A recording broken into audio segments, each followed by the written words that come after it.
Think about the biggest betrayal you've experienced in the last 5 years. In a relationship, in business, or from someone you really trusted. Here's the uncomfortable truth. They told you on day one, not with their words.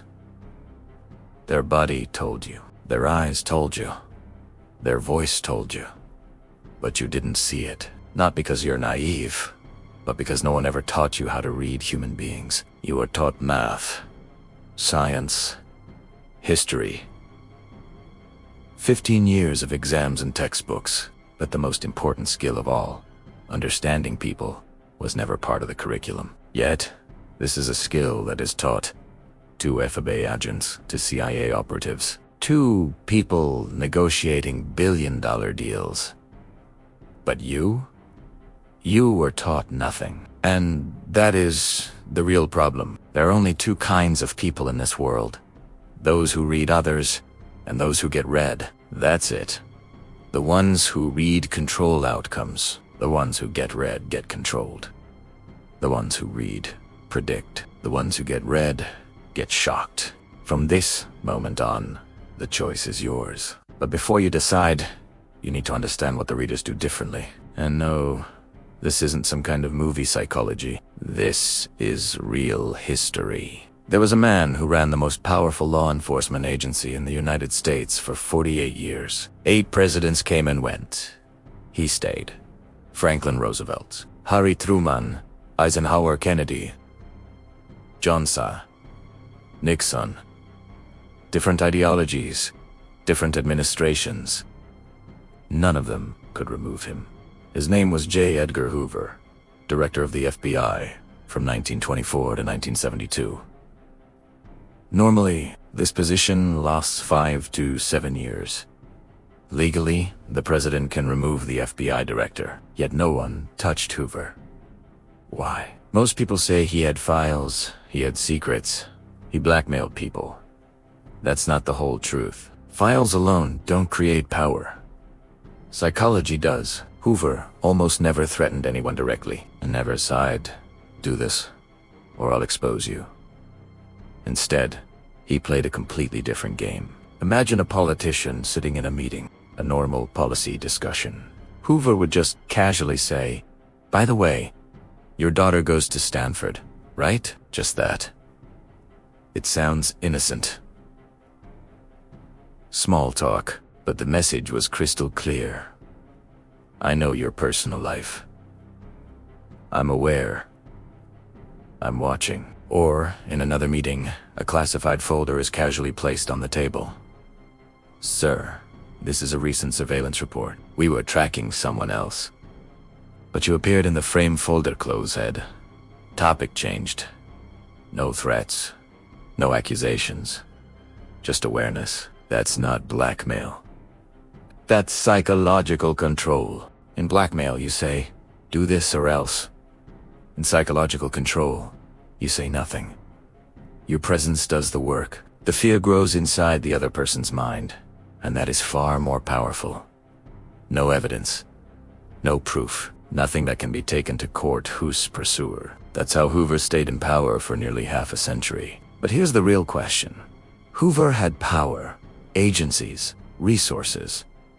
Can an ordinary person do this? The answer came from a teenager. His name was Frank Abagnale Jr. You might know him from the movie Catch Me If You Can, but the movie barely scratches the surface of his real genius. At 16 he ran away from home. B-21 he had committed over $2.5 million in fraud, and that's in 1960s money.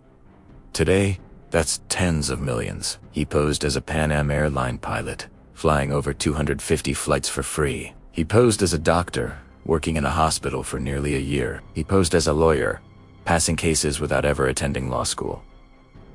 No degree, no training, no authority. Yet, professionals believed him. Why? Because Frank didn't hunt for victims. His victims revealed themselves. Later, after the FBI caught him and hired him as a consultant, he explained something chilling. He said, "I didn't look for targets. Targets found me. They gave signals." And he watched. Here are the 4 signals he looked for. Signal number 1. Loneliness. People eating alone, desperate for eye contact, eager to talk to strangers. They wanted attention. Frank gave them 5 minutes of connection, and trust formed instantly. Signal number 2. Hunger for authority. People who were impressed by titles. Doctor, pilot, executive. They didn't verify. They submitted because they wanted someone to follow. Signal number 3. Greed. Eyes lighting up at opportunity. Excitement over shortcuts. Fast money. Secret deals. Greed shuts down logic. Questions disappear. Red flags vanish. And signal number 4. Validation seeking. People who constantly needed approval. Was that okay? Do you think I did well? Give them praise, and they'll sign anything. Hoover read powerful men. Frank read ordinary people. Same psychology, different scale. Now, let's get scientific. This is stuff that's taught in FBI interrogation training. A former FBI agent, Joe Navarro, conducted over 13,000 interrogations. Spies, criminals, pathological liars. His conclusion was simple. The body never lies. Why? Because inside your brain is something ancient, the limbic system. It evolved thousands of years ago. When your ancestors saw a predator, this system activated fight, flight, or freeze. Today, there's no lion. There's a boss, an interviewer, an angry client, a suspicious partner. But it's the same brain, the same reaction. When the limbic system detects a threat, your heart rate increases, your palms sweat, your muscles tighten, your breathing changes, your pupils dilate. You don't choose this. It happens automatically. Words come from the thinking brain. They can be edited, filtered, rehearsed. The body's reactions come from the ancient brain. It doesn't take orders. That's the key. That's why lies leak out. Sigmund Freud wrote back in 1900, if the lips are silent, the fingers speak. Betrayal loses out of every pore. A century later, science proved him right. But before we get into FBI tactics, think about this. Who is the best lie detector you've ever known? Your mother. She didn't need any training. She knew your baseline, your normal behavior. The day you lied, your normal changed. And that's your first rule. Rule number 1. Establish the baseline. Before judging anyone, just observe them. How they sit when relaxed. How they speak when calm. How they move when comfortable. No questions. Just observation. Without a baseline, everything is just guesswork. Rule number 2. Change equals meaning. If someone normally maintains eye contact and suddenly starts avoiding it, that's a signal. If someone is always shy, that's just their personality, not a signal. Change is the data you're looking for. Rule number 3. Comfort versus discomfort. The human body speaks only 2 languages. I'm safe, and I'm threatened. Open posture. Leaning in, that's comfort. Closed arms. Leaning back. That's discomfort. The words don't matter here. Ask a friend about something sensitive. Watch the moment their body closes up. Their hands cross. They touch their neck. Their body pulls away. Their mouth might be saying yes, but their body is screaming no. Rule number 4. Feet never lie.